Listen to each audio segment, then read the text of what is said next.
Did you ever pay for an upgrade to your hotel room just to be able to take beautiful pictures of the night skyline of the city you're visiting and then running into reflection problems? I have a solution for that.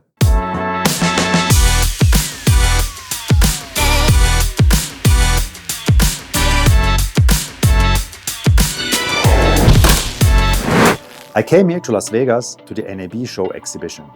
I stayed for 3 nights and I treated myself with an upgrade to be able to have a beautiful view to take pictures of the Las Vegas nightly skyline.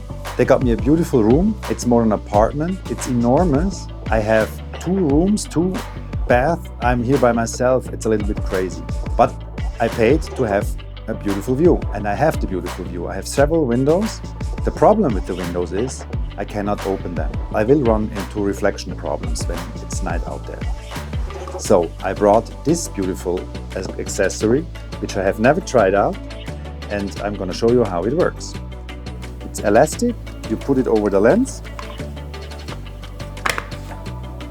and then your camera looks a little bit like this. I have no idea if it works, so let's wait until it's dark outside and then we'll take some pictures.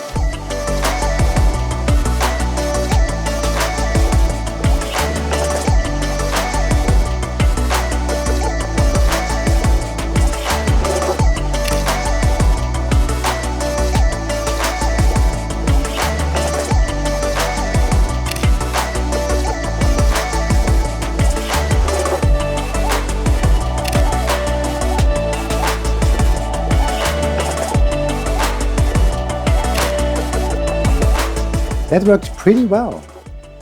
But how does it work when the window is round and not flat? I know a very cool spot in Las Vegas where I can try that out.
When I left the high roller, I somehow was not finished with my experiment. I decided to walk around a little bit on the Las Vegas Strip to find other windows and try to avoid reflections.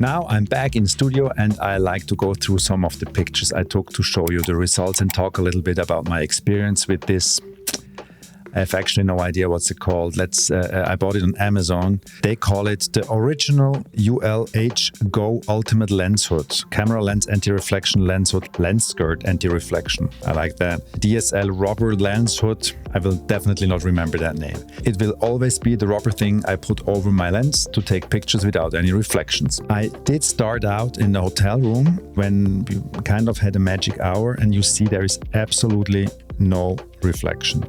Then they told me that the high roller is the best place to take pictures of the skyline. So I went there, and that was a totally different experience because, of course, the windows were not flat. I took some pictures just out of the capsule just to show you how the reflection actually was. So you can see here, this is the reflection we have in the capsule, and it's quite heavy. This is how it looks just a step away, and this is how it looks through the glass with the rubber hood put over my lens and covering the reflection light. What you can see here, this light smears. This is the glass, I would say, the glass from the capsule, the window glass. When you go through those, here you have very heavy lens flare smears. But I mean, I have the camera in my hand, it's 1/30 of a second, ISO 800, and it's a pretty cool picture. What I also tried in the high roller was to do a panorama picture, and let's stitch that together. So now we have here our panorama, and look at that. I'm like stunned that this is possible. You could never do that without that strange lens rubber attached. So you see, my first impression is actually I like the thing, and it's probably one of my always on me gadgets now because it's really helpful. But there's a big but. Let me talk about one thing I didn't like about the product.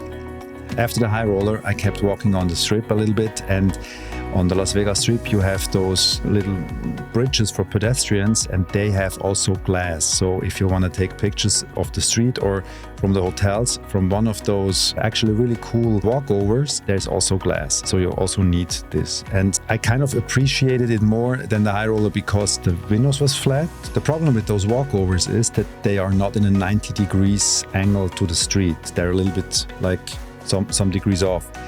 And that forces me to pan a little bit more into the street, and then I'm not in a 90-degree angle towards the window. So what happens is I have to move my camera, and then I ditch my lens into the glass. It happened several times. And one of the problems with this tool is that it is so soft. It has the big advantage that it's soft is it's easy to travel with it. But the big disadvantage is that sometimes it would be good if you press it against the window that there was a little bit more resistance.